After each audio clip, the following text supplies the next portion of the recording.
Boa tarde, pessoal. Aqui é o professor Arthur Teló e hoje a gente vai ter uma pequena aula sobre o gênero policial.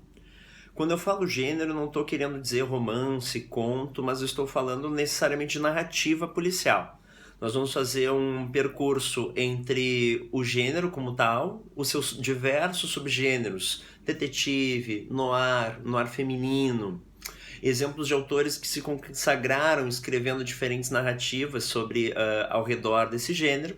E também vamos falar do Edgar Allan Poe, que é o considerado fundador a partir do conto ou da novela, né, um conto longo chamado Os Crimes da Rua Morgue, de 1841.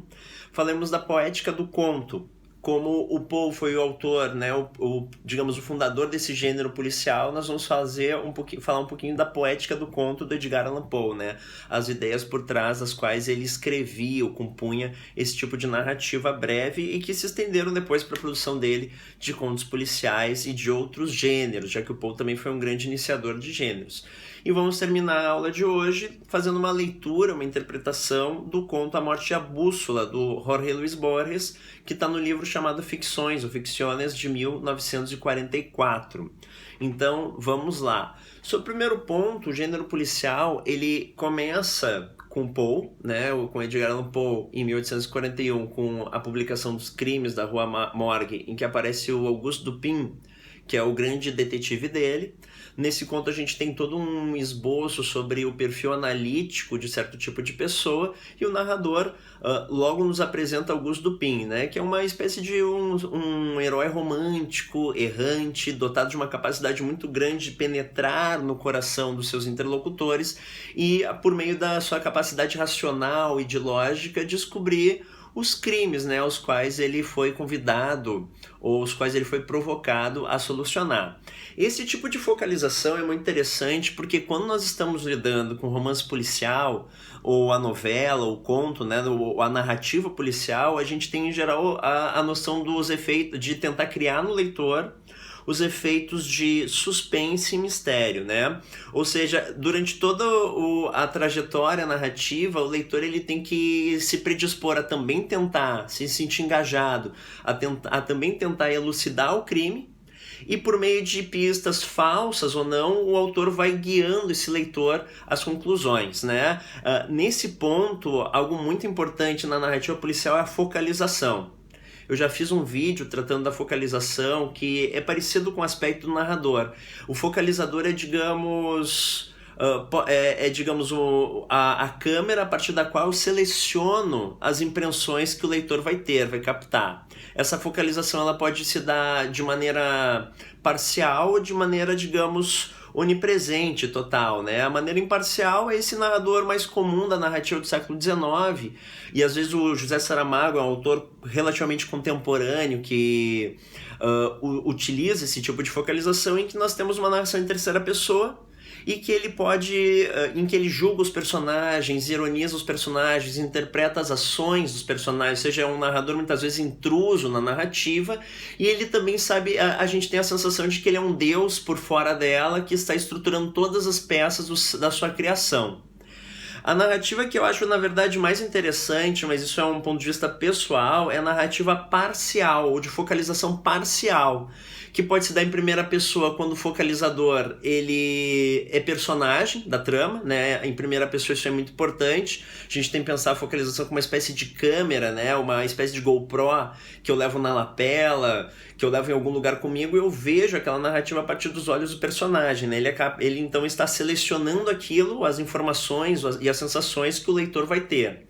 Quando eu tenho uma focalização parcial em primeira pessoa, a gente pode ter a posição do narrador como protagonista, como acontece em alguns textos do próprio Raymond Chandler, em que o narrador é o detetive, é o protagonista da história, é o Mandrake, do Rubem Fonseca, que é um personagem noir interessante da contística, né, dos contos brasileiros, e que a gente também tem ele então como filtro, né, ele que passa informações para o leitor. E a gente pode ter muitas vezes também essa figura do narrador testemunha, que é muito típico também da novela, do romance ou do conto policial, né? Os Crimes da Rua Morgue, a gente tem um narrador testemunha. Ele não é o protagonista, ele não é o personagem central como Auguste Dupin, mas ao mesmo tempo, a partir daquele narrador testemunha, a gente vai acompanhando a trajetória do detetive na solução do mistério. E ao mesmo tempo esse narrador ele acaba virando um duplo do leitor, porque ele nos encaminha para os efeitos, digamos, ele nos faz errar e vacilar no texto, né? A gente fica testando as hipóteses de solução ao crime a partir da ótica do focalizador, testemunha desse narrador em primeira pessoa, e a gente acaba não percebendo por trás o que o detetive está fazendo de fato ou o criminoso está fazendo de fato. Isso é muito mais óbvio quando a gente analisa o Sherlock Holmes, né? Que seria, digamos, um produto dessa narrativa policial. Tanto é que no primeiro livro do Sherlock Holmes, o Sherlock, né, que é de autoria do Arthur Conan Doyle, ele ironiza Auguste Dupin e acha muito artificial aquele detetive, né? Ele, digamos, ironiza alguns métodos que ele já acha superados do detetive Dupin, e ele apresenta um outro método mais frio, mais lógico e racional, né? Tanto é que o Sherlock Holmes ele não guarda informações novas, ele só guarda aquilo que tem a ver com o seu métier, com o seu trabalho detetivesco. Bom, pensem comigo Sherlock Holmes, que talvez seja uma figura mais consagrada dentro do nosso universo de referências culturais sobre o detetive, né? O detetive clássico. Quem narra a história, a focalização da história, não é o Sherlock, porque isso resultaria num livro muito chato e muito curto, né? Ele veria a cena do crime, a partir de alguns indícios, ele prontamente faria a solução do mistério. Quem é o focalizador, e isso é muito importante para o tipo de efeito que a história gera na cabeça do leitor, é o Watson. É uma narrativa em primeira pessoa, o narrador é o Watson, e ele tem um ponto de vista totalmente parcial, porque ele não sabe tudo o que está acontecendo. E o Watson ele é importante porque ele se torna esse duplo do leitor, e ele de certa forma é tão inteligente quanto nós, às vezes menos, às vezes mais, ele só não é tão inteligente quanto o Sherlock. E ele vai também fazendo sua investigação paralela ao redor do crime, do mistério, né? E crime e mistério são técnicas literárias que a gente sempre predispõe o leitor para o que vai acontecer, o que vai acontecer e como vai acontecer, né? A gente tem depois um certo compromisso de leitura em que o leitor ele sempre está pensando o que vai acontecer, e no final a gente descobre como aconteceu de maneira retrospectiva, né? Retroativamente. E o Watson ele tá lá nos desafiando a quem vai descobrir o mistério primeiro, nós, ele ou Sherlock. E por meio de diversas pistas falsas, ou digamos pistas ambíguas, que o Watson vai ler de um jeito e nos predispor a ler desse mesmo jeito e o Sherlock vai ler do outro, a gente chega ao final com uma prova às vezes errada do Watson e o Sherlock diz: elementar, meu caro Watson, você errou. E nos dá a solução do mistério, que é muito mais fria e racional, mas faz muito sentido, né? Essa é uma das críticas que o romance policial ele carrega, de ser uma estrutura fechada, e ele teria talvez todas as expectativas que ele cria, ele encerra ao final da sua leitura. O que a gente pode talvez problematizar qual é o efeito da literatura, né? A gente quer ler um texto e sair dele para ler textos de outros gêneros, filosóficos, históricos, sociais, críticos, outros autores, e talvez incorporar aquele conhecimento para a vida, ou também é muito válido esse efeito em que eu volto para textos do mesmo gênero.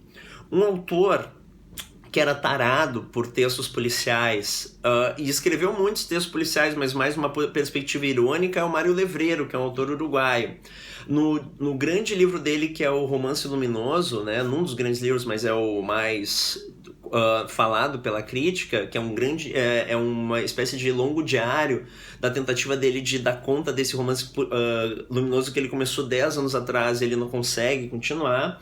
Ele lê reiteradamente e quase como uma tara romances policiais, e ele se frustra porque acha que esses romances acrescentam muito pouco à vida dele. Mas é interessante o que ele diz. Eu vou usar a definição do próprio Mário Levreiro, presente em um conto chamado Entrevista Imaginária com Mário Levreiro, que ele se entrevista imaginariamente, sobre esse tipo de estrutura. E depois nós vamos voltar aqui para a nossa exposição mais direta.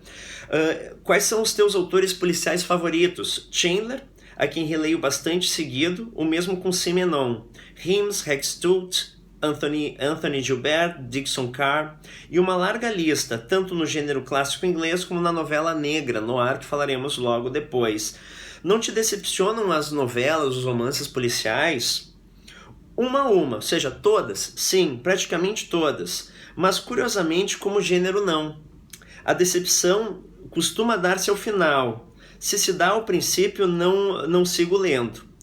quando alguém descobre que toda a sua atenção foi captada e sustentada de forma magistral durante algumas horas para ao fim quedar-se, né, para o fim resultar de mãos vazias, ficar de mãos vazias. Exatamente igual com as palavras cruzadas e os problemas lógicos. No entanto, essa decepção deve encobrir sentimentos de culpa ou algo assim, porque no transcurso das novelas, dos romances, alguém recebe muito das coisas desfrutáveis. O problema insolúvel do romance policial é que deve ser necessariamente uma novela, um romance fechado. Os enigmas oferecidos devem ficar perfeitamente resolvidos, porque senão a novela policial fracassa. Produzira um sentimento de cansaço ambas as coisas. E uma novela fechada deixa uma sensação de vazio, porque não tem a menor capacidade de mobilizar o leitor, tocar o leitor. Te angustia e te saca a angústia que te criou. Não te deixa uma angústia livre que pode aproveitar para modificar tua vida, como sucede com a verdadeira literatura. Bom, isso daqui está nas obras completas, né, os contos completos do Mário Levreiro. Eu não quero problematizar aqui o que é verdadeira literatura ou literatura de gênero, né? Nós estamos trabalhando com uma disciplina que engloba a literatura de massa. E a gente viu em umas aulas anteriores isso, que desde Flaubert existe uma preocupação com o romance enquanto gênero que carrega esse binômio. Por um lado é a arte, é uma obra de expressão artística, e muitos autores pedem autonomia do romance. Em geral, esses autores são estudados na academia, né, onde eles, digamos, carregam todo um prestígio, o seu nome. E por outro lado a gente tem o romance também com binômio entretenimento, ele é arte e entretenimento, e disso resulta uma outra função que não é a função estética ou crítica ou social da literatura, mas a função evasiva, a função de divertir. E é ali que a gente tem esse conflito entre academia e massa de leitores quanto ao prestígio e do que vai perdurar, né? Muitas vezes o autor lido na academia ele não é muito vendido, nem muito publicado, ao passo que os autores são muito publicados, são best-sellers, eles não são lidos na academia, porque muitas vezes são tidos como menores, né? Porque não suscitam uma vontade, uma reflexão maior que estaria dentro da narrativa, pelo menos do gênero romanesco. Isso, de certo modo, é algo que permeia a nossa disciplina, a nossa discussão, mas não é o que eu quero falar hoje, né? Eu quero falar mais sobre um gênero fechado. Desde o Cervantes, isso é o Milan Kundera falando, a gente pode dividir o romance em dois tempos. O primeiro tempo seria o romance como gênero de gêneros, lugar de experimentação que pode levar receita, carta, editorial, o romance, ou seja, pode aglomerar diversos gêneros narrativos ou até não narrativos dentro da sua estrutura, e o romance que fica clássico no século XIX, esse romance que a gente falou do texto do Franco Moretti, de menos bifurcações, menos ações inauditas e mais preenchimentos, né? Um romance mais realista, e que ele acaba tendo essa autonomia da arte, né? Ele tenta se bastar enquanto linguagem, às vezes até enquanto experiência de linguagem. Alguns autores, como Javier Cercas, dizem que estamos chegando então na terceira etapa, a terceira época do romance, em que a gente pode aproveitar o ganho, digamos, do século XIX da grande narrativa, né, dessa narrativa mais realista e previsível, e que dá conta da realidade, que tem um pacto maior com a realidade, e onde a gente vê entrar tanto a função estética, às vezes pela experimentação formal, às vezes também a função crítica da literatura e filosófica, pelo retrato existencial que nela existe, e a gente também pode incorporar aquela velha narrativa tão presente na época de Cervantes, século XVIII, do experimentalismo, né, de outras formas também, tornando o romance um gênero de gêneros. Bom, dentro da nossa discussão sobre arte e entretenimento, nós chegamos na questão do gênero policial como uma espécie de entretenimento, né? Nós podemos ter os clássicos do gênero e grandes obras do gênero, mas ao mesmo tempo a gente sabe que ele é vinculado quase a um nicho de mercado específico, assim como o romance histórico, a ficção científica, etc. Muitos deles até que tem como pai fundador o Edgar Allan Poe. Bom, de gêneros, de características gerais da narrativa policial, a gente pode pensar nessa figura do detetive, né? O detetive quase como um herói, um anti-herói, uma certa espécie de um detetive com sede de justiça, um detetive canastrão, mas um detetive que vai solucionar um problema apresentado dele como um quebra-cabeça. Muitos, como o Vargas Llosa, dizem que a estrutura do romance policial é a do dado escondido. Existe um dado escondido que o detetive tem que ir atrás, e ao final a grande surpresa se dá quando ele descobre o segredo desse dado escondido e revela ao leitor. E também existe uma estrutura que ele chama, o próprio Vargas Llosa, de estrutura em hipérbato. Hipérbato é uma figura de linguagem que a gente tem uma inversão sintática. Em vez de dizer João ama Maria, amor, eu te amo, eu digo... Em vez de eu amo você, você eu amo, João Maria, Maria é quem João ama. Ou seja, eu trabalho com uma série de inversões sintáticas, né? Às vezes, quando ela é muito exagerada, a gente tem a figura que é a síntese, que é como o hino brasileiro funciona, né? Ouviram as margens do Ipiranga, etc e tal. A gente sabe que o sujeito às margens do Ipiranga ouviram o brado heróico, né? O brado retumbante de um povo heróico. Só que o que a gente tem como apresentação textual disso é uma grande mistura, uma grande síntese. Voltando para a figura do hipérbato, Vargas Llosa ele nos diz que o romance policial é esse, né? Nós temos, em vez de ter sujeito, verbo, objeto, a gente tem a supressão de um dos termos que seria os primeiros termos, e isso vai aparecer no final. Ou seja, talvez na hora de escrever, e acho que sim, o romancista, o autor de romances e de narrativas policiais, ele tem que saber tudo o que vai acontecer. E a partir disso ele sabe o que ele vai apresentar ao leitor, o que ele vai esconder com uma cortina de fumaça. Às vezes ele vai encaminhar pistas para que a gente possa pressentir essa cortina de fumaça e ver além dela, através dela, e às vezes algumas pistas vão ser para nos confundir e nos levar à resolução errada ao final do mistério, né? E daí no final a gente volta, né? O hipérbato, né? Ele sequestrou a figura inicial da frase e põe ao fim, a gente descobre retroativamente todo o processo lógico de encadeamento que nos levou a aquele crime, né? A gente tem no final a resolução daquilo que vinha no início. Então uma estrutura em hipérbato é muito comum dentro do tipo de novela ou narrativa policial.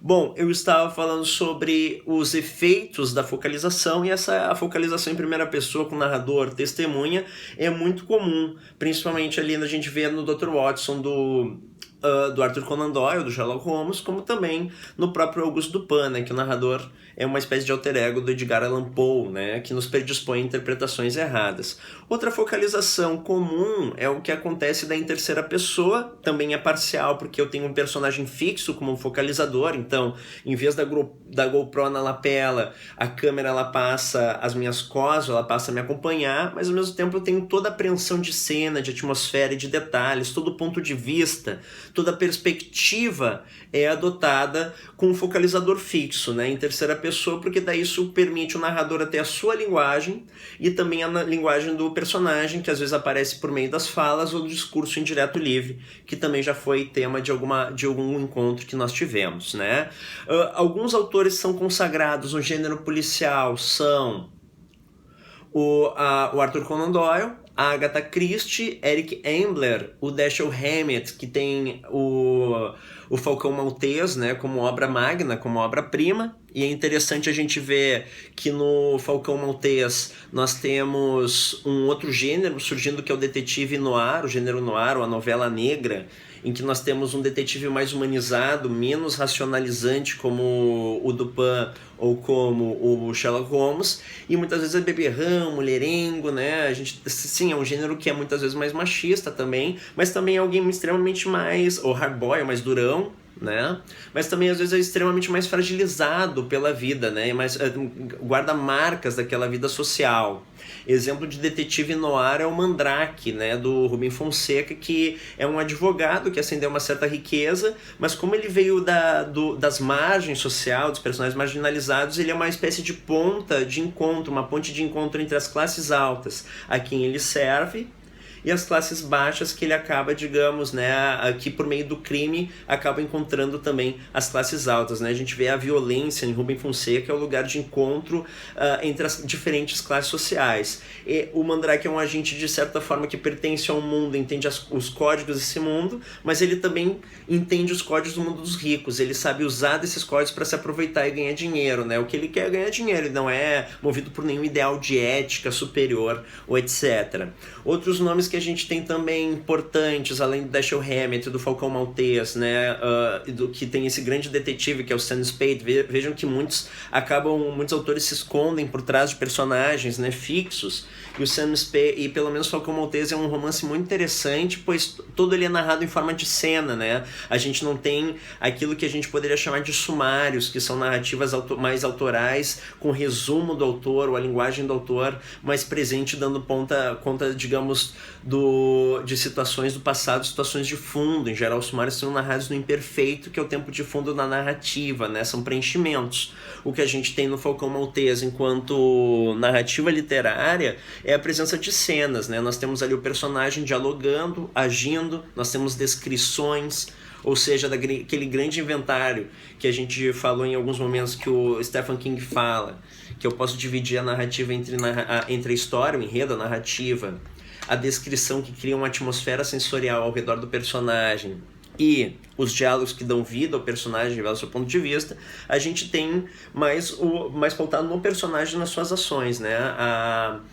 Quando a gente trabalha com cenas, a gente tem uma simulação de um tempo mais real, mais lento, mais parecido com a vida cotidiana, ao passo que o resumo, o sumário, ele tenta abreviar longas extensões de tempo e tende à abstração por causa disso também, mas é um caminho que nos leva a cenas pontuais. Bueno, temos o grande herdeiro do Sam Spade, é o Raymond Chandler, né? Com Marlowe, outro importante detetive. Temos o Graham Greene, que tem que tem uma famosa obra que é O Nosso Homem em Havana. Rubem Fonseca no Brasil, Jô Soares no Brasil. Também temos o próprio Tony Bellotto, né, que é o guitarrista do Titãs e autor de novela negra e romances policiais. Tem o Detetive Bellini, e também alguém que constantemente faz antologias do conto, né, ou de trabalhos de narrativa policial para mostrar a visibilidade desse gênero, que foi muito lido, né. Ele talvez tenha sido o grande gênero até os anos 50 mais lido, e por isso repercutiu em muitos detetives. E um cubano que é interessante é o Leonardo Padura, que ficou muito famoso com a obra Hereges, mas que basicamente é um autor de livros policiais, que tem a figura do Conde como detetive. Bom, então a gente tem a focalização como a estrutura em hipérbato, como eu falei.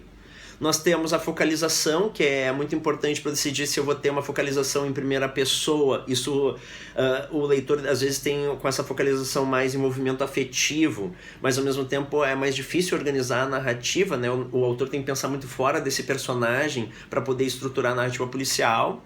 Nós temos às vezes o eu testemunha, que nos dá essa cortina de fumaça e nos guia pelos caminhos errados da narrativa, para que o policial final, né, o detetive verdadeiro, o protagonista, resolva o enigma e a gente veja aquela estrutura em hipérbato, né, aquela estrutura invertida da frase, volte a ser uma estrutura com início, meio e fim, ou seja, ele nos dá o efeito de totalidade, os passos casuais de ação e reação em cadeia que provocam a resolução do mistério, visto retroativamente. E nós temos essa outra focalização, que é a que o Borges usa na Morte e a Bússola, que é a terceira pessoa. Nós temos um focalizador fixo, que é um personagem. No caso, Borges é o detetive Eric Leinroth.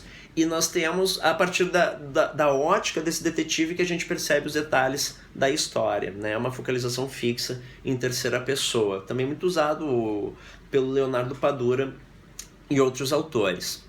Do gênero policial, o mais comum é acharmos as histórias do detetive, mas também o gênero noir, que surge com muita força nos anos 30 e 40, e também muito carregado pelo romance, pelo cinema, né? O cinema, alguns dizem herdeiro do expressionismo alemão, que a gente tem aquelas figuras às vezes fixas da loira fatal, o femme fatale, do detetive problemático, humanizado, às vezes até, digamos, endurecido pela vida, né? Pela criminalidade, o contato com a criminalidade. E um gênero que está surgindo agora, que é muito interessante, é chamado noir feminino, em que a gente tem uma problemática. A detetive se torna uma garota, né? E a gente tem problemática, às vezes, um noir doméstico, né? O clima doméstico de resolução de mistério. No livro O Segredo do Best-Seller, os dois pesquisadores, né? A Jodie Hersher e o Matthew Jokers, eles trabalham com esse gênero que virou um best-seller. Nós temos A Garota Nutém, A Garota Exemplar, o livro Os Homens que Não Amavam as Mulheres, Ele se chama, a tradução é, em inglês o título é A Garota com o Dragão Tatuado. Então a gente tem essa figura da garota, não é uma mulher, é uma garota, retrabalhando alguns aspectos tradicionais dos gêneros, né, que nós temos. E os autores dizem o seguinte, que eu acho importante a gente citar. Chamado de noir doméstico, esse gênero aborda o novo tipo de heroína feminina, a garota. Mas essa garota é importante porque é o veículo que traz os elementos tradicionais de suspense, de mistério e até de horror para a esfera particular. Tipicamente, esses enredos mais sombrios acontecem fora da santidade do lar.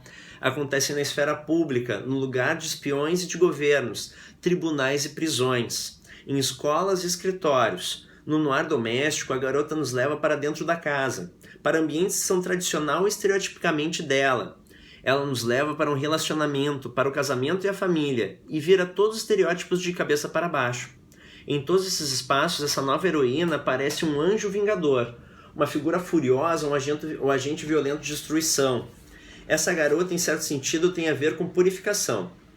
Ela está lá para testar, para batalhar contra e afastar as limitações e expectativas direcionadas para as mulheres. É um caso de purificação que é parte do trabalho de milhares de personagens best-sellers em diferentes gêneros. Muitos heróis e heroínas são os agentes que conseguem trazer, em geral, com uma certa luta, a purificação para seu mundo fictício. Vê-los conseguir isso é provavelmente um dos prazeres catárticos da leitura. A antropóloga cultural Mary Douglas nos dá uma boa metáfora. Em seu trabalho, ela fala sobre sistemas e anomalias, explica um desejo muito humano de nomear as coisas de um jeito que permite que essa pessoa ou grupo de pessoas reaja de uma certa forma. Em um sistema em que a monogamia é a norma aceita, podemos chamar alguém de swinger para não condenar a escolha dele de dormir com outras pessoas além da parceira. Governos que veem ameaça à sua segurança podem ficar inclinados a rotular indivíduos potencialmente ameaçadores como terroristas para autorizar um ataque à distância.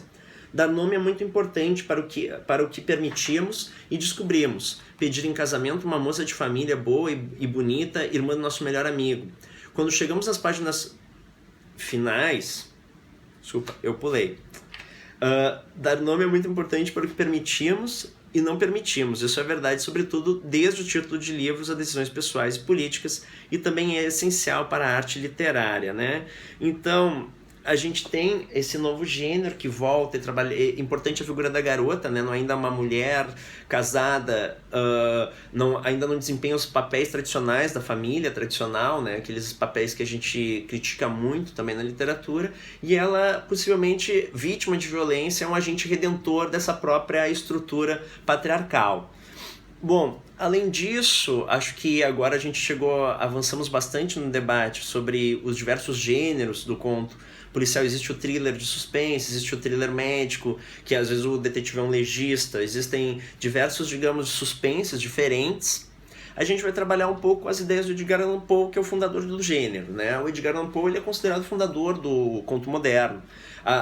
Lendo a obra completa do Edgar Allan Poe, nós nos deparamos com contos de mistério, contos policiais, contos de terror, contos góticos, contos psicológicos, de abordagem psicológica existencial, contos de ficção científica, fantasia, ou seja, o Poe foi um autor muito plural, né? Até por ele ser atrelado ao romantismo negro, ele é um autor que tem essa camada mais de obscuridade envolvida. Ele foi um autor tão plural quanto o movimento romântico, né? Ele abrangiu diversos gêneros diferentes, o que vai na conta da gente também ter refletido em algumas horas sobre o romantismo como a origem do sistema de gêneros, né? Até porque muitos dos autores românticos se vinculavam ao folhetim, eram, digamos, suplementos literários, jornais ou revistas literárias que apareciam capítulos de livros ou contos, né? E justamente por essa vinculação, esse tipo de produto, nós também vamos ter no romantismo a origem dos gêneros, né? A ficção científica com a Mary Shelley e Frankenstein,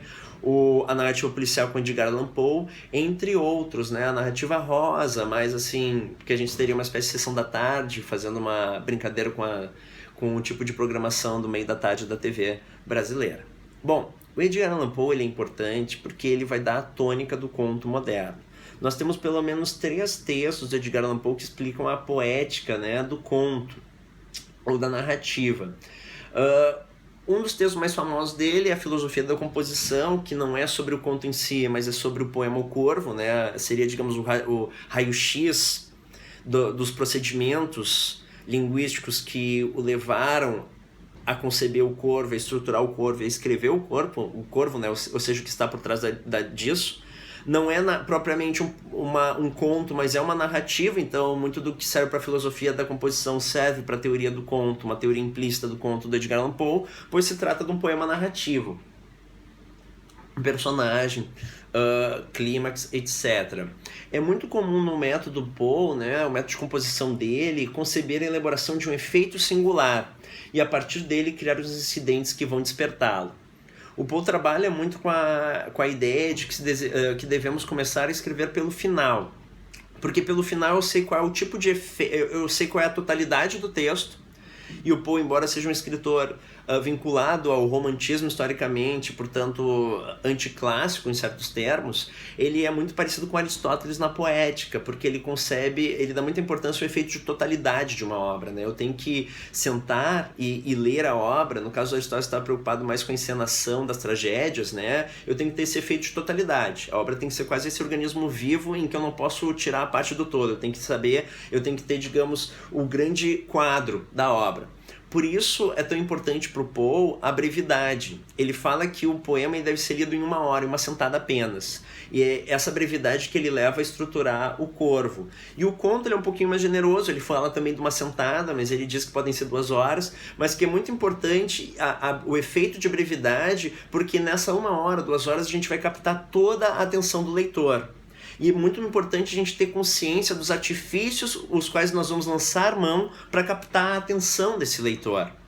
É interessante que o Poe ele vê a superioridade do poema, né? Embora ele ache que o poema ele tenha um demérito que o veículo dele é o metro, né? O ritmo, e o ritmo às vezes é uma construção artificial para suscitar os efeitos de elevação da alma ou da beleza que o poema tem que ter. Mas depois do poema é logo o conto, né? O conto seria onde a gente veria a maior artesania do prosador e não do romance. O romance, já que ele, dentro da sua duração, é muito difícil ter o efeito de totalidade do romance, né? Por isso que até o Cortázar dizia que o conto nos ganha, é uma luta de boxe. O texto é uma luta de boxe e o conto é uma vitória por nocaute, ao passo que o romance é uma vitória por pontos, né? A gente tem os 12 rounds, depois no final o juiz dá a vitória a um dos antagonistas, né? Um dos lutadores. Também a outra noção que tem é o conto como fotografia, aquele recorte parcial da realidade, e o romance como filme, né? Como longa narrativa, mais de um quadro.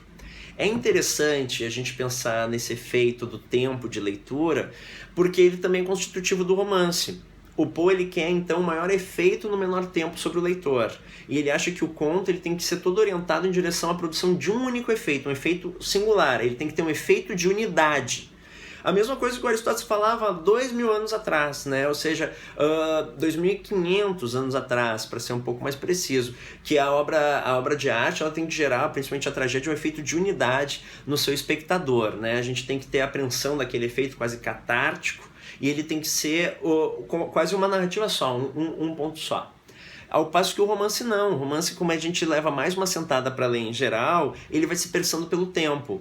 Pro Poe isso é negativo porque a interrupção ela acaba sendo um demérito ao trabalho estilístico do autor, né? Eu escrevi tanto para que a leitura seja interrompida da minha obra, mas ao mesmo tempo a gente pode ser mais generoso que o Edgar Allan Poe no romance. Não escreveu romance, escreveu até no máximo novelas, e pensar que é justamente essas interrupções que fazem o efeito do romance, né? Ou seja, o romance é aquilo que eu vou lendo parcialmente, vou lendo por partes e me imbuindo do meu cotidiano. Eu me retiro daquela história, eu vou viver minha vida, eu tenho meu trabalho, tenho os meus relacionamentos, faço minhas reflexões, tenho as notícias do dia, volto com aquela carga pro romance, isso acrescenta a minha leitura, às vezes descama mais camadas do texto, às vezes eu tenho então um efeito da leitura, eu volto para minha vida, isso me faz com que eu veja com outros olhos a minha vida cotidiana, e no final do romance talvez a gente não tenha aquele efeito de surpresa, aquele grande efeito, como acontece nos contos, mas a gente foi ganhando pequenos efeitos e muito conhecimento durante essas diversas interrupções, durante as horas de leitura que levou, ou meses, às vezes semanas, dias de leitura que levou o romance que nós estávamos lendo, né? Então, O romance dentro do horizonte de Edgar Allan Poe é um gênero menor, mas não precisamos ter os preconceitos dele, né? O que nos interessa é essa argúcia para precisar o conto. O conto, ele tem que ser breve, pelo efeito de uma sentada, e ele tem como... o Poe concebe, de novo, né, a elaboração de efeito singular, e a partir dele criar os incidentes que vão despertá-lo, né? Um texto que também funciona como poética do conto para Edgar Allan Poe são 3 ensaios ou críticas, né, resenhas que ele faz da obra Twice Told Tales, de Nathaniel Hawthorne. Ele escreveu isso numa 3 espécies de resenhas sobre essa obra de contos do Hawthorne, e a partir, digamos, da análise dos textos do Hawthorne, a gente vai também descobrindo uma análise dos próprios valores que estão em jogo quando Edgar Allan Poe ele escreve os seus contos, né? Então é uma poética do conto que vai sendo dada para ele também. Vou ler para vocês apenas um parágrafo, porque eu acho muito interessante, que é o seguinte: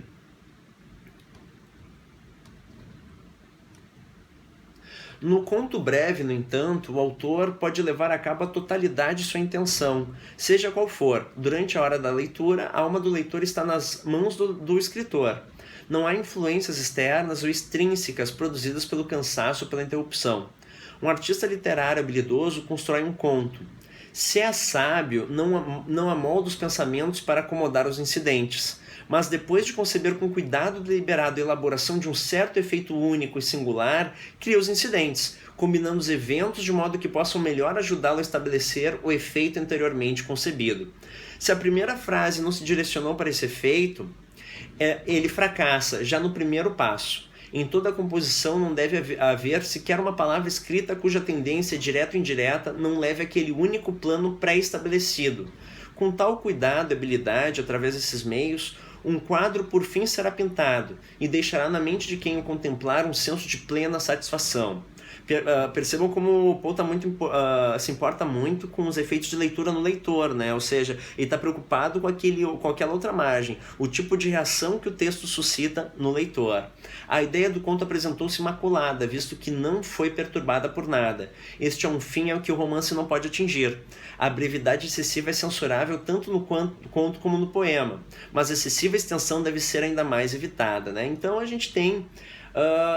ele também vai dizer que essa importância de pensar a história a partir do final, né? Ou seja, a partir do final eu sei mais ou menos por onde eu posso começar pelo meio, em média res, posso começar pelo início, em retrospectiva, mas com o final em mente eu posso elaborar aquele plano traçado e todas as palavras devem cooperar para gerar aquele efeito que eu pretendo, né? Por isso no Corvo o efeito é um efeito de melancolia e ele escolhe a narrativa da morte, né? O tema da morte da amada, mas o conto ele diz que pode ser os efeitos da paixão, os efeitos do horror, do terror servem muito melhor no território do conto, né? E a gente tem justamente isto, o terror, horror, paixão, elementos nos quais o conto pode encontrar a beleza. Uma das ideias do Poe nessa resenha. E o tom, modo e eleição dos temas, para ele são os critérios de originalidade, né? Que o autor ele tem uma sensibilidade para fazer a seleção dos temas, do tom e do modo de narrá-los expressivos. Tendo a ideia premeditada, tendo noção do efeito que eu quero passar e esse efeito único para o leitor, a gente vai poder fazer a construção da história, do personagem, elencar os elementos ou os acidentes que constituem a trama para poder chegar naquele efeito pretendido, né? Por isso que a gente tem essa máxima de condensação, brevidade e economia para gerar o máximo de efeitos possíveis. E, de certa forma, nisso o conto é parecido com a poesia, né? De tentar gerar o máximo possível de atenção e despertar sensivamente a alma do leitor pelo mínimo possível de elementos. Dito isto, nós podemos passar um pouquinho para o Borges, né? Nesse texto, A Morte e a Bússola. A minha ideia é talvez nós todos lermos esse texto juntos, também elaborar uma espécie de análise do texto, né? A primeira leitura não serve muitas vezes para a gente ser enganado pelo autor e chegar ao final do texto descobrindo, né, pela estrutura em hipérbato, chegar àquele final e descobrir como ele foi narrado e por meio de quais artifícios nós fomos enganados nessa estrutura fechada que o Mário Levreiro fala, que é o conto, a novela policial. E depois a gente pode voltar a ler o texto com os olhos do leitor, né? Com os olhos, do escritor, ou seja, pensar quais foram os procedimentos adotados pelo escritor ou pela escritora que geraram esses efeitos, né? Tentar fazer o raio-x para a gente descobrir por que fomos enganados e como podemos enganar também se nos propusermos a escrever uma narrativa policial.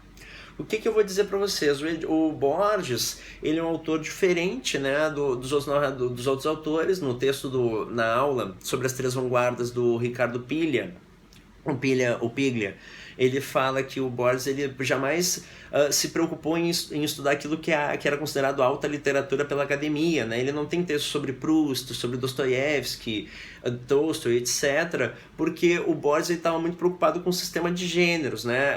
Para ele é mais importante o Stevenson e o Wells do que o Dostoiévski e o Proust. Ou seja, ele vai fazer uma espécie de retrospectiva, escrever sobre esses autores que são considerados autores de gênero, de entretenimento, e a partir da discussão deles que ele se situa.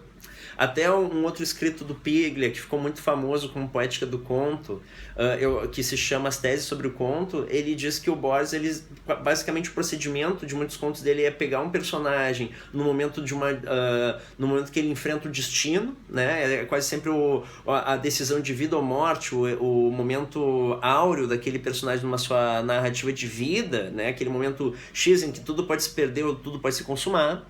E ele, a partir dessa história, que é quase sempre a mesma, ele vai brincando com os estereótipos dos gêneros literários. Pode ser a novela policial, o suspense, pode ser, às vezes, o conto fantástico, mas ele vai brincando com os estereótipos dos gêneros, e a partir desse mecanismo de gêneros ele vai criando a narrativa, né? O Borges, muitas vezes, também a gente tem esse tom ensaístico dele, né? O primeiro trabalho de ficção do Borges é um ensaio de um livro fictício, que ele publicou numa obra de ensaios e depois ele publicou novamente numa obra de contos, né? Então a gente percebe que ele está testando as fronteiras dos gêneros, do que é aceito como literatura ou não, e também está trabalhando bastante com a verossimilhança, né? Com as relações de verossimilhança, são sempre um produto interno da ficção. Verossimilhança não tem a ver com a realidade lá fora, com a realidade extra-literária meramente, porque o Gregor Samsa se transformar em inseto na Metamorfose é um efeito verossímil. A verossimilhança são as relações internas que fazem daquele texto, enquanto a sua leitura, ser crível, ser acreditável.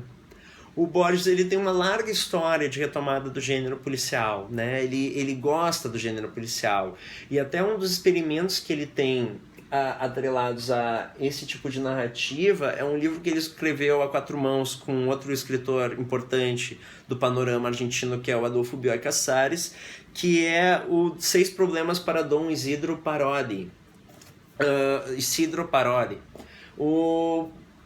Os dois escreveram esse texto, que eles inventaram um autor para o texto, que é o Bustos Domek, né, que também é autor de algumas crônicas, ensaios dos dois, e o Dom Isidro é um detetive que ele está na prisão. Então a narrativa às vezes ela é um pouquinho chata quando a gente lê muitos, mas é sempre fascinante. Chega alguém que está interessado na solução do mistério, narra. Olha a importância do diálogo, né, dentro do romance ou da novela policial. É por meio do diálogo que a gente tem a revelação, muitas vezes, do problema e das pistas, né, e do ponto de vista dos personagens. Então alguém chega lá e narra o seu caso para o Dom Isidro, que está preso, e depois, quando ele retorna, são contos divididos em geral em 2 partes. Quando ele retorna, o Dom Isidro ele conseguiu, na prisão, por meio da lógica, chegar à verdade, né? E é quase sempre a verdade, a resolução do caso, e é quase sempre uma resolução que surpreende o leitor, né? Nós somos enganados por meio da narrativa do personagem. O Dom Isidro vai lá e, elementar, meu caro Watson, meu caro leitor, nos dá a narrativa verdadeira, né? O gênero policial talvez seja um gênero de textos de narrativas falsas. Eu vou bifurcando narrativas, né? E no fim a gente tem qual delas é a narrativa que vale, qual delas é a narrativa verdadeira. Pensando em textos como O Século Sério do Moretti, a gente vê que o romance realista, que se torna um romance acadêmico, é o romance em que opera mais com preenchimentos, né, mais com o cotidiano, durante o século XIX, ao passo que a literatura de gênero ela se torna essa literatura que opera com o inaudito, né, com a bifurcação, ou seja, fatos em sucessão que vão abrindo outros fatos de grandes acontecimentos.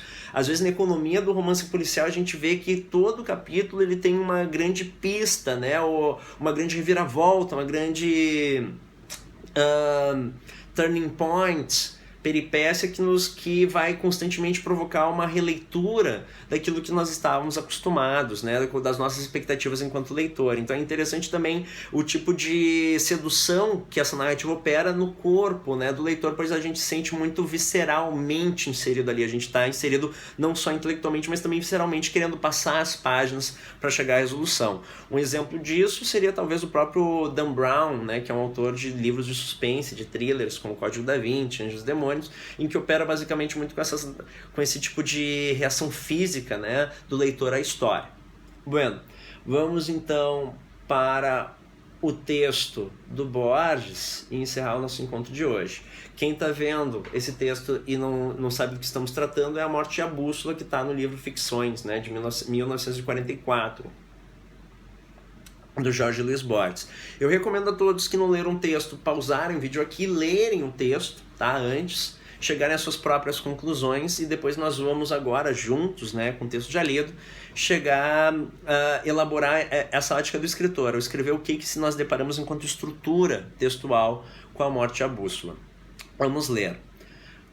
Dos muitos problemas que exercitaram a temerária perspicácia de Lönnrot, ou Lönnrot, não houve nenhum tão estranho, tão rigorosamente estranho, diremos, com a periódica série de fatos de sangue que culminaram na chácara de Triste Leroy, no meio do interminável cheiro dos eucaliptos. É verdade que Eric Lönnrot não conseguiu impedir o último crime, mas é indiscutível que o previu.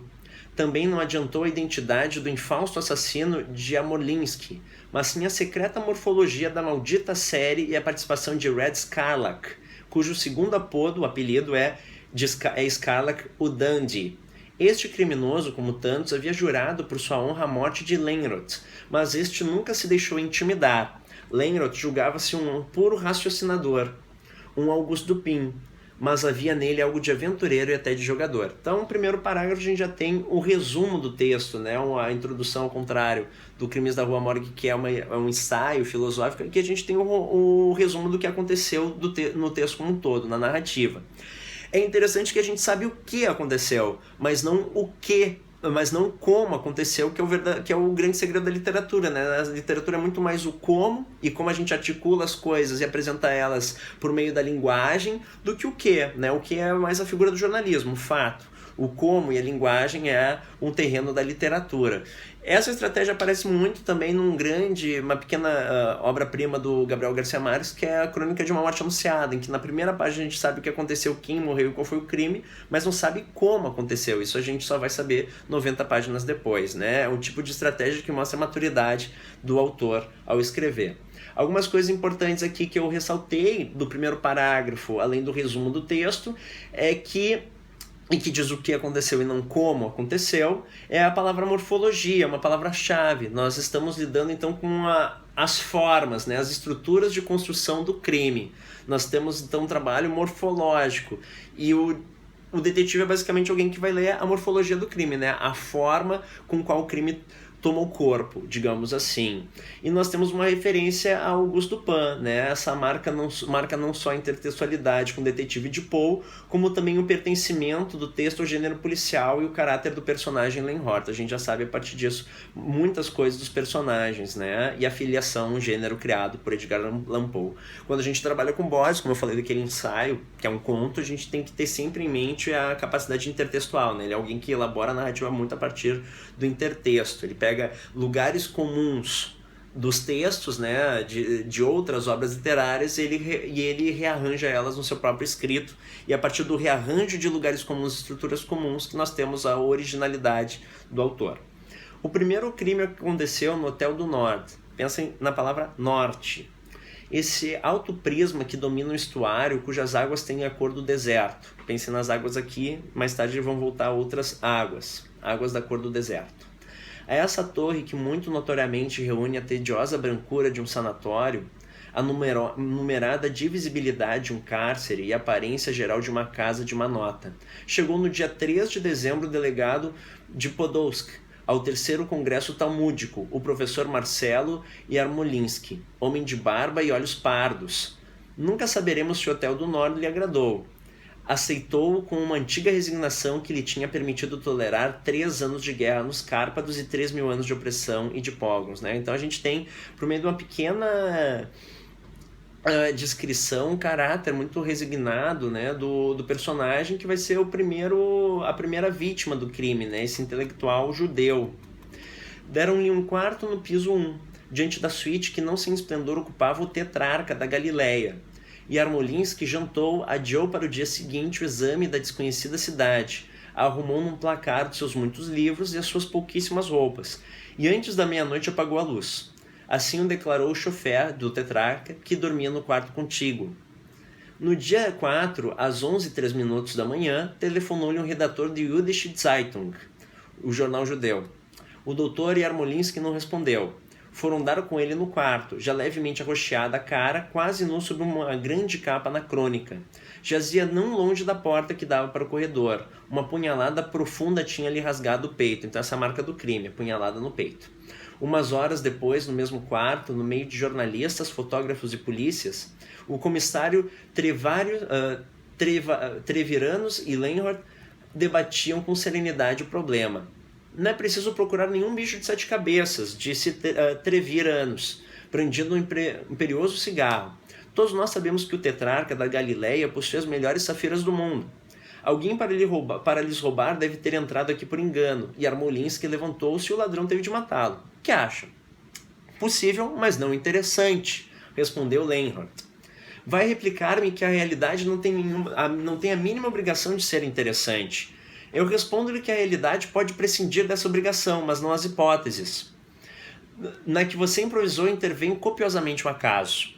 Tenho aqui um rabino morto. Eu preferiria uma explicação puramente rabinítica. Não os imaginários percalços de um imaginário ladrão. Então a gente também tem aqui uma apresentação de 2 detetives, são importantes no texto, né? O Trevarinos e o Lenhart, e 2 éticas, né, de profissão, 2 maneiras de proceder à resolução do crime. Percebam como o diálogo também é importante para revelar uma espécie de alma, o retrato do personagem, né? A partir desse primeiro diálogo a gente já sabe definir a característica principal de cada um dos 2. Então, eles divergem sobre as especulações do crime. O Lenhart crê em uma explicação vinculada ao misticismo judeu, e ao passo que o Trevarinos de uma tentativa de roubo malograda, né, em que interveio o acaso. Então a gente sabe que um está apostando no acaso e na realidade o outro na fantástica hipótese. Nós temos uma espécie de combate entre os princípios da realidade, que não são interessantes, contra hipóteses interessantes dadas, né, pelo Lenhart.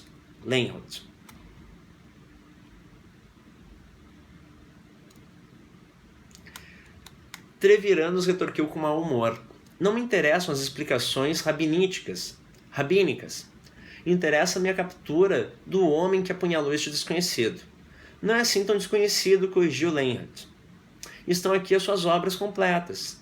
Indicou no placar uma fila de altos volumes, uma reabilitação da Cabala, um exame de filosofia de Robert Flood, uma tradução literal de Sefer Yezirah, uma biografia de Baal Shem, uma história da seita dos Hassidim, uma monografia em alemão sobre o Tetragrammaton, outra sobre a nomenclatura divina do Pentateuco. O comissário olhou-os com temor, quase com repulsa.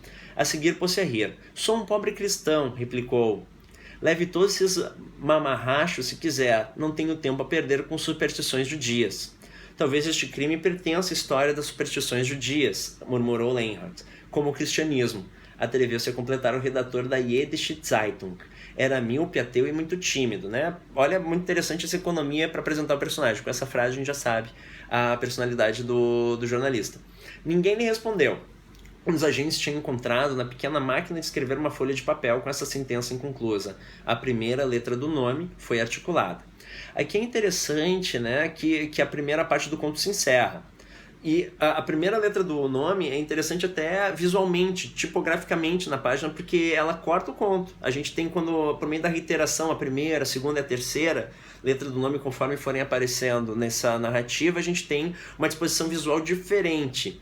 É ao fim da primeira parte do conto que ocorre a apresentação dos personagens do primeiro crime, e ao mesmo tempo quando a gente tem a referência a essas pistas, né, que vão sendo feitas na cortina de fumaça do jogo da literatura policial, A pista do tetragrammaton, que quer dizer em grego 4 letras, né? Tetra e gamma é letra, 4 letras, que fazem alusão, são as letras do nome de Deus, né? E também essa vinculação à nomenclatura divina do Pentateuco. Então entra em jogo para o conto as letras do nome de Deus, que é muito importante, né? Dentro da tradição talmúdica do judaísmo, a gente não fala o nome de Deus, né? A gente às vezes a gente faz uma interpelação, o nome de Deus é secreto. Por isso que alguns poetas, como o próprio Leonard Cohen, nos poemas eles grafam a palavra Deus de um tracinho, um silêncio e D, né? Good, porque não se falaria God. Até de acordo com o primeiro mandamento de não pronunciar o nome de Deus em vão, né? De onde a gente tem em inglês algumas expressões como my gosh, em vez de my God.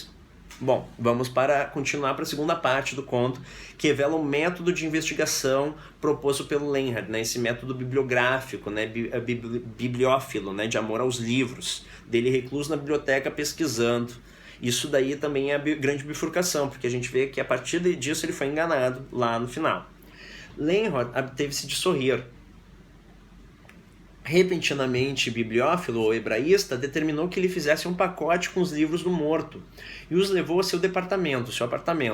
Indiferente à investigação policial, dedicou-se a estudá-los.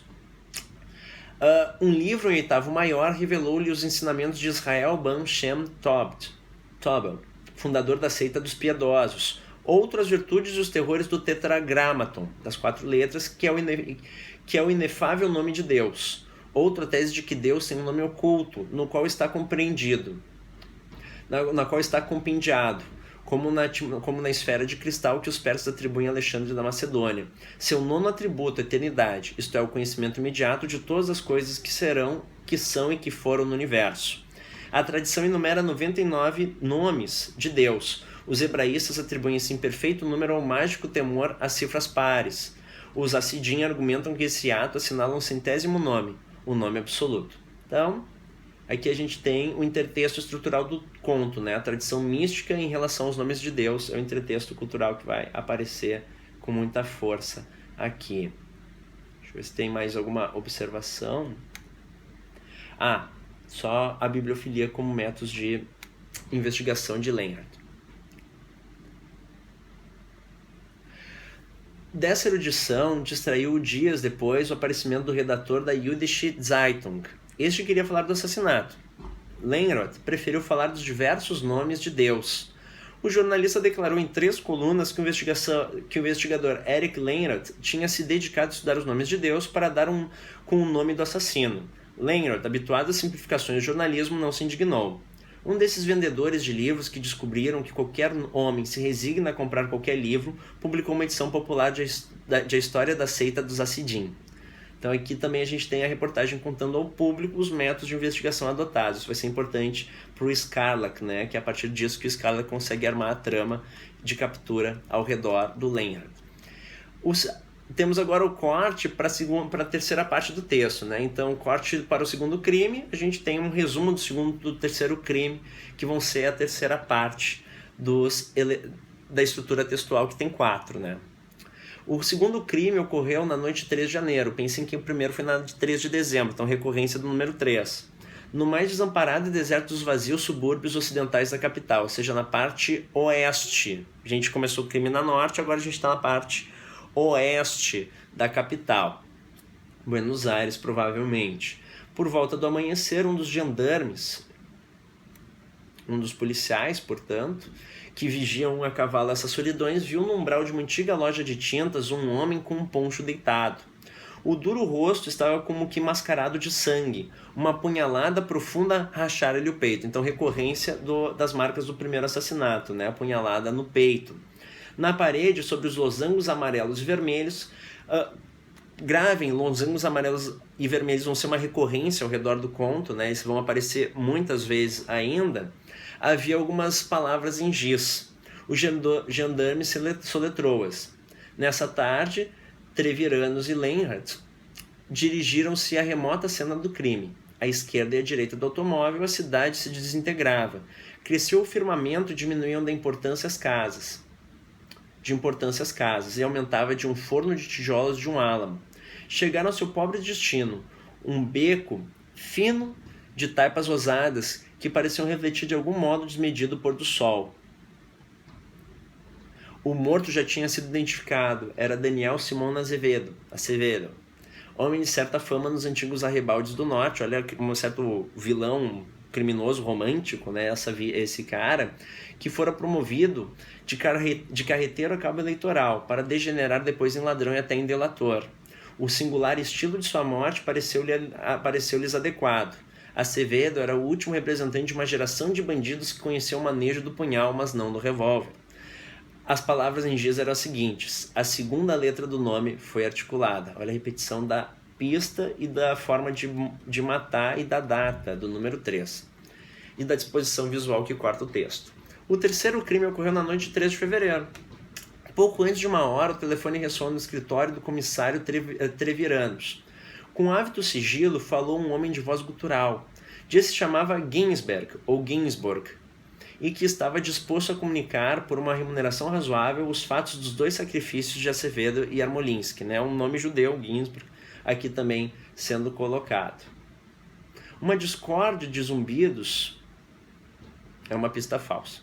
Uma discórdia de zumbidos de cornetas abafou a voz do delator. Depois a comunicação foi cortada, sem descartar ainda a possibilidade de uma brincadeira, afinal estava no carnaval.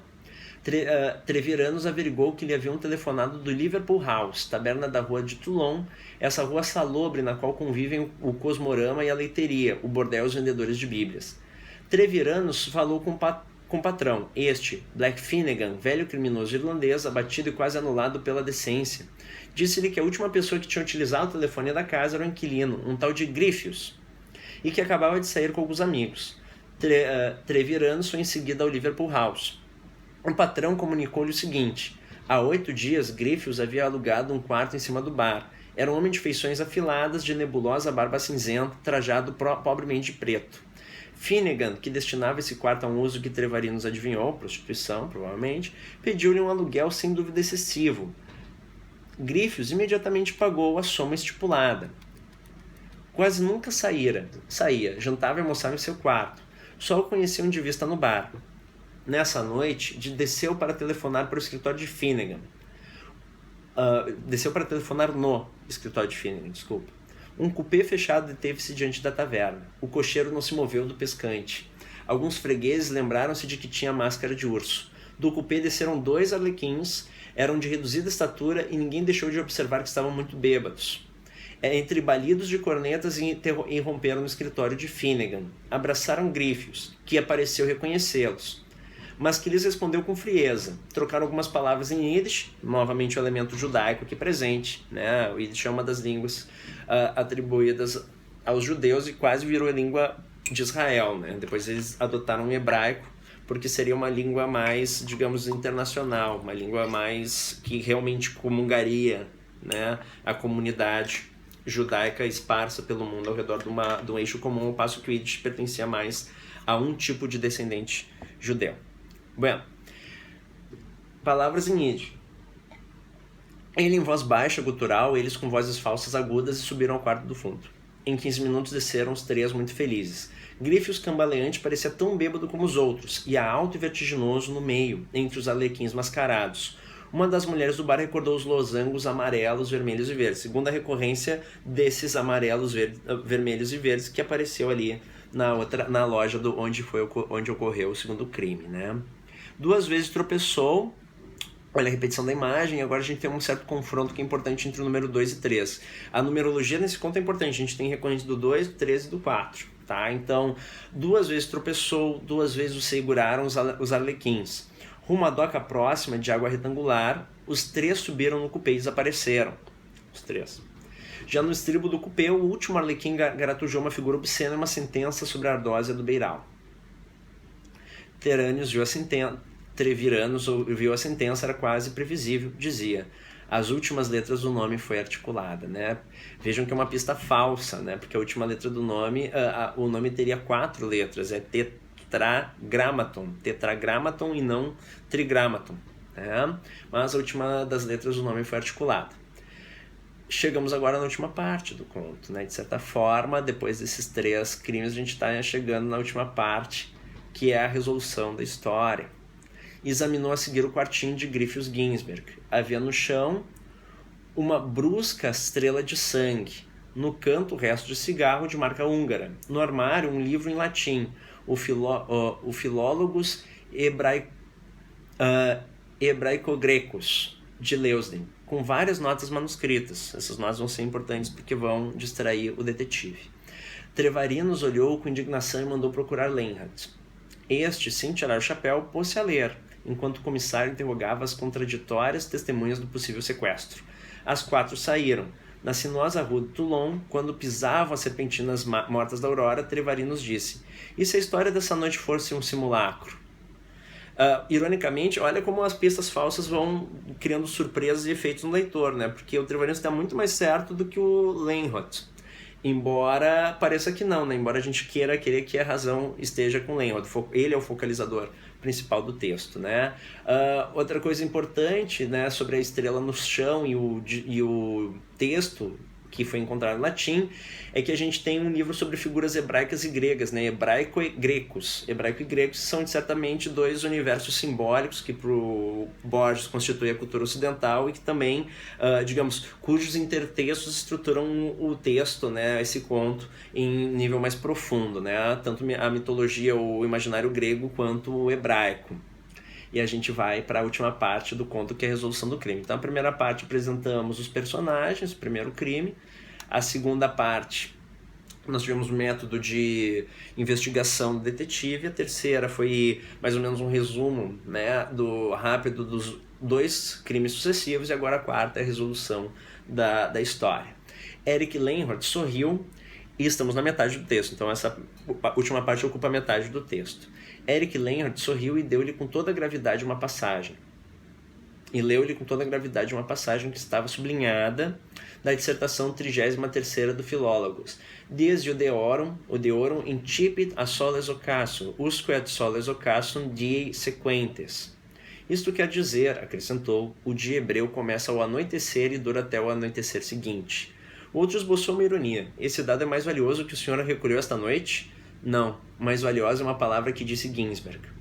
Os jornais da tarde não descuidaram desses desaparecimentos periódicos. A Cruz da Espada constatou-os com admirável disciplina em ordem do último congresso eremítico.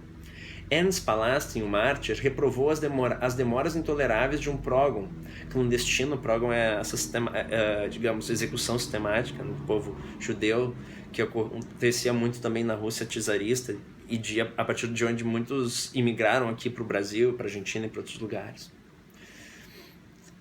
As demoras intoleráveis de um prógon clandestino e frugal que necessitou de 3 meses para liquidar 3 judeus. Olha a figura do 3. E o Yiddish Zeitung repeliu a hipótese horrorosa de um complô antissemita, ainda que muitos espíritos penetrantes não admitam outra solução para o tríplice mistério. O mais ilustre dos pistoleiros do Sul, Dandy Red Scarlack, jurou que em seu distrito nunca seriam cometidos crimes como esses e acusou de culpável negligência o comissário Franz Treviranos. Este recebeu na noite do 1º de março um imponente envelope lacrado. Abriu. O envelope continha uma carta assinada. Baruch Spinoza. Spinoza é um filósofo, né, racionalista de origem judaica. Então o nome também é a pista do texto, da estrutura do texto. O envelope continha uma carta assinada, Baruch Spinoza, e um minucioso mapa da cidade, arrancado evidentemente de um guia Baedeker.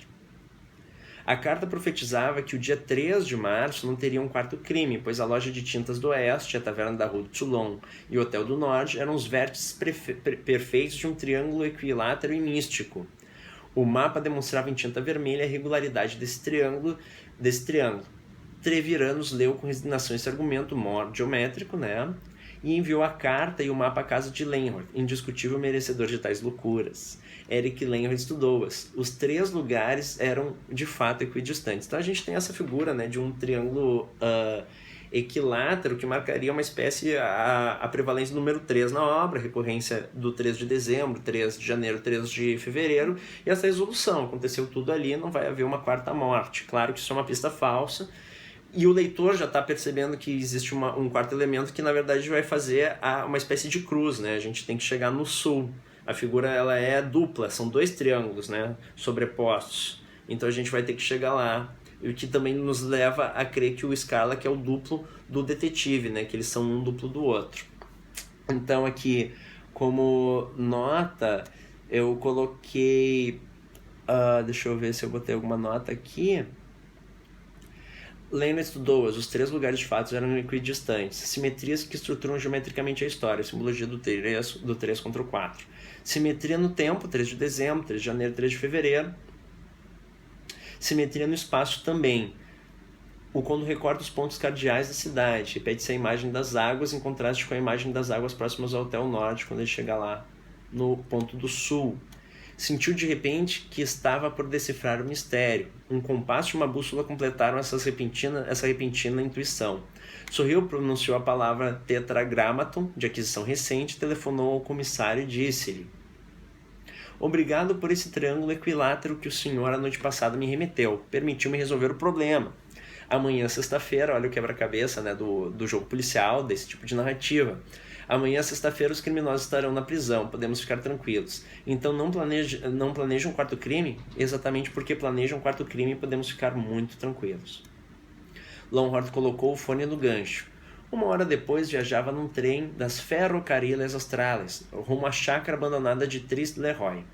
Ao sul da cidade, ao sul da cidade do meu conto, flui um turvo riacho de águas barrendas, infestado de curtumes de imundícia. Olha como essas águas ao sul contrastam com as águas lá do Hotel do Norte. Do outro lado, há um subúrbio fabril, onde, sob a proteção de um chefe barcelonês, medram os pistoleiros.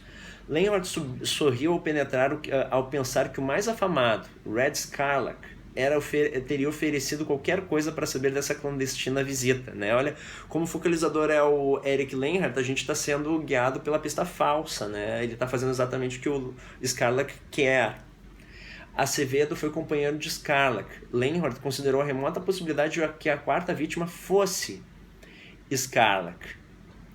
Então aqui a gente tem a introdução do tema do duplo, Eric Scarlett, jogo de espelhos e labirinto, né? Que também é importante. Depois descartou. Virtualmente havia decifrado o problema, as simples circunstâncias, a realidade, nomes, prisões, rostos, trâmites judiciais e carcerários. Apenas agora lhe interessava. Desejava passear, desejava descansar de 3 meses sedentária investigação. Sedentária também que é engraçado, né? Porque é sentado de fato em casa lendo o que ele investigou. Refletiu que a explicação dos crimes estava num triângulo anônimo e numa poerenta palavra grega. O mistério quase pareceu cristalino, envergonhoso de ter lhe dedicado 100 dias. O trem parou numa silenciosa estação de cargas, Leonhardt desceu. Era uma dessas tardes desertas que parecem amanheceres. O ar da turva planície era úmido e frio. Leonhardt pôs-se a andar pelo campo. Viu cães, viu um vagão num trilho morto, viu o horizonte, viu um cavalo prateado que bebia a água crapulosa de um charco. Escurecia quando viu o mirante retangular da chácara de Trist-Leroy, quase tão alto como os negros eucaliptos que o rodeavam.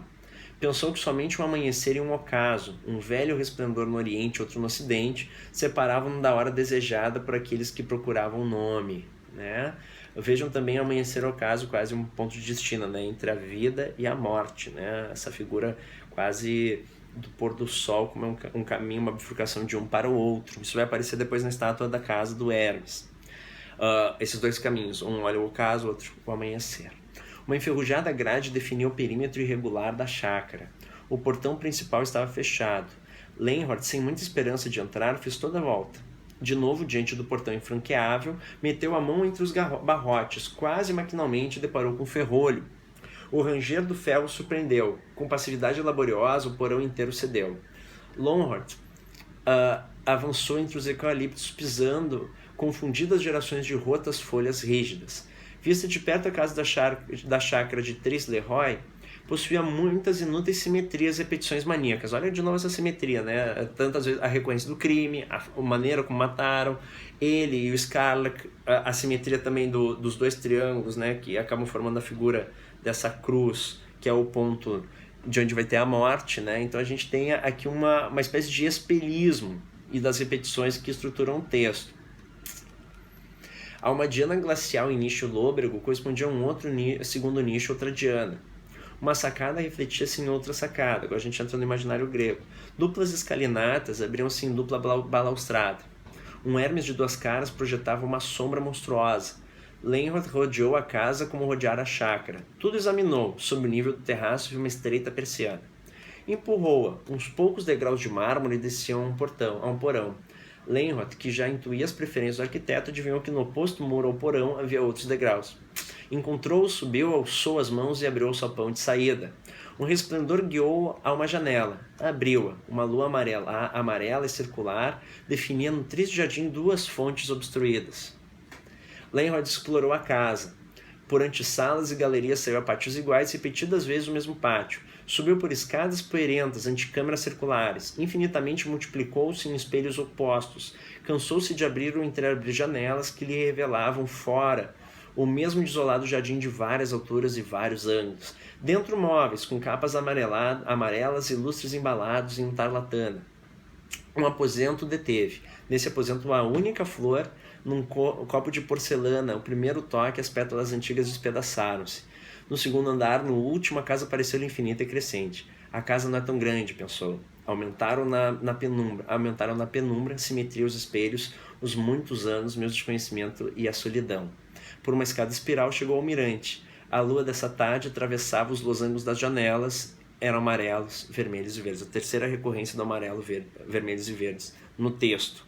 Deteve uma lembrança assombrosa e vertiginosa. Então, outra coisa que é interessante aqui, né, além dessa repetição das imagens, é como ele também está repetindo muitos lugares comuns que aparecem. Lugares comuns, digo, expedientes literários que a gente pode aproveitar, né, dentro de uma tradição do campo literário, que aparecem no próprio Edgar Allan Poe. O Edgar Allan Poe também tem essa figura do labirinto, da rosa que é desfolhada, né? Então a gente está aqui com uma certa atmosfera à la Poe, né? Que é o criador do gênero.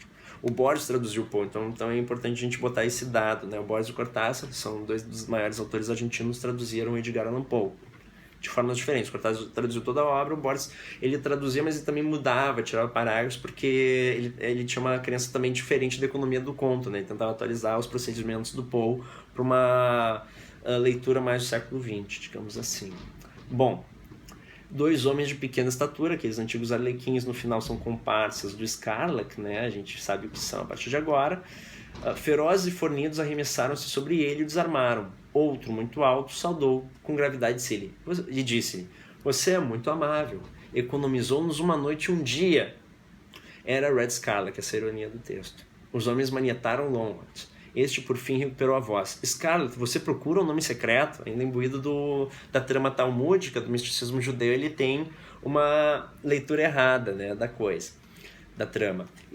Então também é interessante a gente ver essa metáfora do leitor, né? O texto policial, ele testa metáforas e hipóteses de leitura. Só uma é verdadeira e as outras são falsas. O Longhorn foi enganado por uma hipótese falsa de leitura, né? Que foi construída para capturá-lo. Scarlett continuava de pé, indiferente. Não havia participado da breve luta. Apenas estendeu a mão para receber o revólver de Longhorn. Falou. Longhorn ouviu em sua voz uma fatigada vitória, um ódio do tamanho do universo, uma tristeza não menor que aquele ódio, né? Então olha só como o diálogo é importante, pois revela o personagem.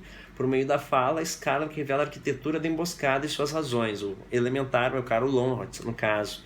Subversão do gênero, né? Quem esclarece o crime é o criminoso, não o detetive. Então o Borges também opera com uma subversão do gênero. "Não", disse Scarlett. "Procuro algo mais efêmero e detestável. Procuro Eric Longhorn. Faz 3 anos, numa tavolagem da Rue de Toulon, você mesmo prendeu e mandou encarcerar meu irmão. Num cupê, meus homens tiraram-me do tiroteio com uma bala policial no ventre. 9 dias e 9 noites, né, múltiplo de 3, agonizei nesta desolada chácara simétrica. Arrastava-me a febre, o odioso Jano bifronte, aquela estátua, né, do Hermes, né, na verdade é o deus Jano, do panteão romano, que tem as duas faces. Por isso janeiro é o primeiro mês do ano, pois fecha um ano e começa o outro. Que olhos poentes e as auroras! Causava horror ao meu sonho e à minha vigília. Cheguei a abominar meu corpo, cheguei a sentir que 2 olhos, 2 mãos, 2 pulmões são tão monstruosos como 2 caras. Um irlandês tentou converter-me à fé de Jesus, repeti a sentença dos Going. Todos os caminhos levam a Roma. De noite, meu delírio nutria-se dessa metáfora. Eu sentia que o mundo é um labirinto, do qual era impossível fugir, pois todos os caminhos, ainda que fingissem ir ao norte ou ao sul, iam realmente a Roma, que era também o cárcere quadrangular, olha, o quadrangular 4 lados, né, onde agonizava meu irmão, e a chácara de triste Leroy. Nessas noites jurei pelo Deus que vê com 2 caras e por todos os deuses da febre dos espelhos, teceram um labirinto em torno do homem que tinha aprisionado meu irmão. Trameio e é firme. Os materiais são um heresiólogo. Aqui a gente tem a solução do crime, né? A revelação do mistério. Os materiais foram um heresiólogo morto, uma bússola, uma seita do século XVIII, uma palavra grega, um punhal, os losangos de uma loja de tintas. O primeiro termo da série foi me dado pelo acaso. Olha como o Trevário está mais à frente do caso do que o Longhart. Eu tramara com alguns colegas, entre eles Daniel Acevedo, o roubo das safiras do tetrarca. Acevedo traiu-nos, embriagou-se com o dinheiro que lhe adiantáramos e tomou iniciativa um dia antes. No enorme hotel se perdeu. Também, olha, o labirinto da casa, o labirinto do hotel. Se perdeu por volta das 2 da manhã e rompeu no quarto de Yarmolinsky. Este, acossado pela insônia, pusera-se a escrever. De forma verossímil, redigia algumas notas e um artigo sobre o nome de Deus. Escrevera já as palavras. A primeira letra do nome foi articulada. Acevedo exigiu-lhe silêncio. Yarmolinsky estendeu a mão para a campainha, que despertaria toda a vigilância do hotel. Acevedo deu-lhe uma única punhalada no peito. Foi quase um movimento reflexo. Meio século da violência ensinaram-lhe que era mais fácil e seguro matar. 10 dias após, soube eu pela Jüdische Zeitung que você procurava nos escritos de Yarmolinsky a chave do nome de Yarmolinsky. A chave da morte, né? A morte, a bússola, a morte de Yarmolinsky. Li a história da seita dos Hassidim. Olha ali, aquele pequeno parágrafo diz que todo livreiro sabe que qualquer homem vai se resignar a comprar um livro, né? Um livreiro publicar essa história, o cara comprou, ele precisa desse livro para poder tramar o crime, né? Ter noção da metalinguagem que vai encurralar o detetive, né? Então, li a história da seita, soube que o medo reverente de pronunciar o nome de Deus originara a doutrina de que esse nome é todo poderoso e recôndito. Soube que alguns Hassidim, à procura desse nome secreto, chegaram a cometer sacrifícios humanos, modus operandi do crime, né? Cometer esses sacrifícios nas datas recorrentes. Compreendi que você conjeturava que os Hassidim tinham sacrificado o rabino. Dediquei-me a justificar essa conjectura. Então olha também a perspicácia de como o Scarlett, né, como duplo, ele entende a mente do detetive, né? Ele é muito interessante. O detetive ele é fascinado pela capacidade racional e pela bibliomania, né? Ele é um intérprete muito culto das coisas, erudito. E o Scarlett ele entende tanto a mente do detetive, do Longhart, que pode produzir a captura dele. Marcelo Yarmolinsky morreu na noite de 3 de dezembro, para o segundo sacrifício. Escolhi a de 3 de janeiro. Morreu no norte, para o segundo sacrifício, convinha um lugar do oeste. Daniel Acevedo foi a vítima necessária, merecia a morte. Era um impulsivo, um traidor, sua captura podia aniquilar todo o plano, né? Ele era dito um delator lá no início da sua apresentação, como personagem. Um dos nossos apunhalou. Para vincular seu cadáver ao anterior, escrevi em cima dos losangos das lojas de tinta. A segunda letra do nome foi articulada. O terceiro crime ocorreu em 3 de fevereiro. Foi, como Teraravi nos adivinhou, um mero simulacro. Grufius Ginsburg, sou eu. Uma semana interminável suportei, suplementado por uma rala barba postiça, esse perverso cubículo da rua de Toulon, até o que meus amigos me sequestraram. Do estribo do cupê, um deles escreveu no pilar. A última das letras do nome foi articulada. Essa escrita divulgou que a série de crimes era tríplice. Assim entendeu o público. Eu, não obstante, intercalei repetidos indícios para que você, o raciocinador Eric Langhot, compreendesse que é quádrupla. Um prodígio no norte, outros no leste e no oeste. Reclama um quarto prodígio no sul. O tetragramaton, o nome de Deus, JHVH, né? GV. Né? Consta de 4 letras. Os arlequins e a amostra do dono da loja de tintas sugerem 4 termos. Sublinhei certa passagem no manual de Leusden. Essa passagem manifesta que os hebreus calculavam o dia do ocaso, ocaso. Essa passagem dá a entender que as mortes ocorreram no 4º dia de cada mês e não no 3º, né? Porque a gente vê o ocaso ao ocaso. Arremetiu o triângulo equilátero a Treviranos. Pressenti que você acrescentaria o ponto que falta, o ponto que determina o losango perfeito, o ponto que prefixa o lugar onde uma exata morte o espera.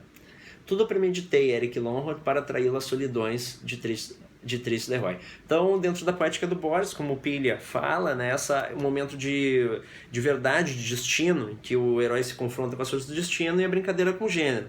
Aqui a gente tem essa hora do crime, a morte premeditada, que é uma figura muito recorrente nesse autor argentino, vista por meio de uma certa subversão ao gênero policial, que é o intertexto de quase toda a estrutura do conto, digamos assim. Lonrod deviou os olhos de Scarlett, contemplou as árvores e o céu subdivididos em losangos, turvamente, 4ª vez que aparece, portanto, né, o enigma do 4 se sobrepõe ao enigma do 3, turvamente amarelos, verdes e vermelhos. Sentiu um pouco de frio e uma tristeza impessoal quase anônima. Já era noite. Do poeirento jardim subiu o grito inútil de um pássaro. Lonrod considerou pela última vez o problema das mortes simétricas e periódicas. Em seu labirinto sobram 3 linhas a mais, disse por fim. Eu sei de um labirinto grego, agora saímos os 2 imaginários que estruturam a tradição ocidental por Borges, o judaico e o grego. Toma agora a primeira frente o grego, né? A partir desde as estátuas e agora nessa fala do Lonrod. Eu sei de um labirinto grego que é uma linha única reta. Nessa linha perderam-se tantos filósofos que bem pode perder-se um mero detetive. Scarlett, quando um outro avatar você me der caça, finja ou cometa um crime em A, depois um segundo crime em B, a 8 km de A, depois um terceiro crime em C, a 4 km de A e de B, no meio do caminho entre os dois. Aguarde-me depois em D, a 2 km de A e de C, de novo no meio do caminho. Mate-me em D, como agora vai matar-me em Triste Leroy. Para outra vez que o matar, replicou Scarlett, prometo-lhe esse labirinto, que se compõe de uma única linha reta e que é invisível e incessante. Retrocedeu alguns passos, depois muito cuidadosamente fez fogo. Divisão geral, né? A gente fez uma leitura agora acompanhando interpretações, né? Mais hermenêutica, digamos assim, e eu coloquei últimas impressões de leitura. Intertextos presentes no conto remontam às culturas judaica e grega. Segundo Borges, elas dão origem à cultura ocidental. Ao simbolismo dos números, as 4 letras do nome de Deus, os 3 crimes e pontos cardeais, no final vão ser 4, né? No fim são 3 crimes, porque o terceiro dos 4 que acontece é só suposição, só embuste. E a recorrência do número 3, presença do misticismo judeu, Talmud, Cabala, bibliografia judaica, o nome Spinoza, presença da cultura grega, figura do labirinto, né, do Minotauro, menção ao labirinto de uma única linha, paradoxo do filósofo Zenão, estoico, e, por fim, a subversão do gênero. Em vez de o detetive, com sua capacidade de análise, capturar o criminoso, o delinquente tira vantagem da capacidade de raciocinar do investigador e o mata, né? Uma leitura entre eles. Para a gente terminar, eu estava pesquisando um pouquinho, conferindo na internet a simbologia do 3 e do 4. 3 é a luz, né? A gente tem aquela figura toda a Divina Comédia pelo 3. 3 livros, Inferno, Purgatório e Paraíso, 3 guias, Virgílio, Beatriz, São Benedetto, a questão do nome do Pai, do Filho e do Espírito Santo também, né? Então toda a Divina Comédia ela é uma brincadeira, ela é estruturada ao redor do 3, que é esse número da Trindade. E aqui diz que 3 é a luz, o número sagrado, o número do resultado da moldagem das substâncias, o produto da união e o número da perfeição. Está no medium.com. É o número dos extrovertidos, inteligentes, criativos e espirituosos. As pessoas com essa vibração fazem amigos com grande facilidade e têm êxito em tudo o que empreenderem. O homem, 1, se uniu com sua companheira, 2, juntos geraram o filho, 3, né? Assim surge o número 3, a tríade, a trindade. Criação, autoexpressão, alegria, comunicação e boa sorte são características do número 3. Ideia de progressão cíclica, começo, meio e fim. O 3 é representado pelo triângulo, a primeira forma geométrica perfeita, pois todos os lados têm a mesma medida, né? Olha ali, presente no conto, isso daí. Agora, né? Na esfera superior 3, são os princípios divinos, né? Onipotência, onividência e onisciência. E o nome Deus tem 3 letras, né? Ao passo que o número 4, na geometria, é representado pelo quadrado, a cruz. Como símbolo, também está ligado ao número 4. Este é o número da consumação e da manifestação da luz. Então manifestação e consumação da luz, e outro era a luz. É o número sagrado dos pitagóricos, é conhecido por eles, dos gregos, portanto, né? Saímos da narrativa da cristandade, vamos para os gregos, e é conhecido por eles como uma linha reta, como o último labirinto. Era sobre este número que eles tomavam seus votos mais sagrados. Corresponde a pessoas realistas e equilibradas. Deixa eu só ver aqui. Aqueles em quem sempre se pode confiar. Falta-lhes a versatilidade característica dos números 1 e 3, mas isso é compensado por seu agudo senso de justiça, a morte do irmão, agudo senso de justiça, e a prisão do irmão, desculpa, né, no conto, e pela atenção meticulosa com que consideram todos os detalhes. Tudo que põe em ordem na vida tem a ver com o 4, né? Lembra também como a gente tem no número 4, que na esfera superior 4 são as letras de Deus, Yod, E, Val, E, o Javé, né? Nós temos 4 anjos, Miguel, Rafael, Gabriel e Uriel, 4 elementos, 4 reguladores dos elementos, Serafim, Querubim, Tircis, Ariel, 4 evangelistas, etc, né? Por que tudo isso é importante? Porque o Borges, vocês vejam que é um autor muito erudito, né? E é justamente esse horizonte da biblioteca. Ele cria a literatura dele a partir de lugares comuns, ou do repertório que ele acumulou das suas leituras, por isso que ele flerta muitas vezes com a ficção ensaística, né? E muitos dos seus textos são livros falsos, ou comentários a livros falsos, ou autores que não existiram, né? Como Pierre Menard, autor de Quixote, que traduz o Quixote, mas faz exatamente o mesmo livro, né? As mesmas palavras. E parte da brincadeira é que o mesmo livro em tempos diferentes não é o mesmo livro, né? Porque é quase aquele enigma do Heráclito, de um ser humano nunca entra 2 vezes no mesmo rio. Acho que foi útil a nossa aula, essa exposição sobre o gênero policial e esse trabalho tão racional, de tanta artesania, né, de tanta carpintaria, de tanta técnica por parte do Borges. Embora talvez também nos pareça um conto mais frio, né? Não é um conto no ar que tem aquele apelo do humano fragilizado, mas eu acho que é interessante também a gente pensar, enquanto pessoas que se propõem a escrever nesse gênero, a técnica, né? O quanto existe talvez uma elaboração por trás maior do que o texto que lemos, né? A gente tem talvez uma recorrência poética do Poe de pensar o final e o efeito de unidade que vai ser despertado na leitura em primeiro plano. Então a gente pensa a longo prazo, digamos assim, e depois na construção do texto a gente tem essas bifurcações por meio de um focalizador que muitas vezes nos engana, né? Seja em terceira ou em primeira pessoa, ele vai criando cortinas de fumaça para que no final a gente tenha uma resolução perfeitamente racional, mas que estabelece aquela coerência, né? Estabelece a ordem certa da frase ou da história que estaria invertida por meio da figura do hipérbato. Espero que tenham gostado. A aula ficou longa, a exposição ficou longa, mas a gente sempre pode pausar e ver outros vídeos por aí, né? E nos vemos em outro encontro. Um exercício que eu acho interessante agora é vocês lerem, ou quem assistir ler, Os Crimes da Rua Morgue, do Edgar Allan Poe, e procurar então o que aproximaria a Morte à Bússola dos crimes da Rua Morgue, que acabam sendo, de certa forma, a biblioteca comum, a biblioteca de recursos, os quais o Borges utilizou para fazer o seu texto, né? Muito obrigado, ficamos por aqui, até uma próxima.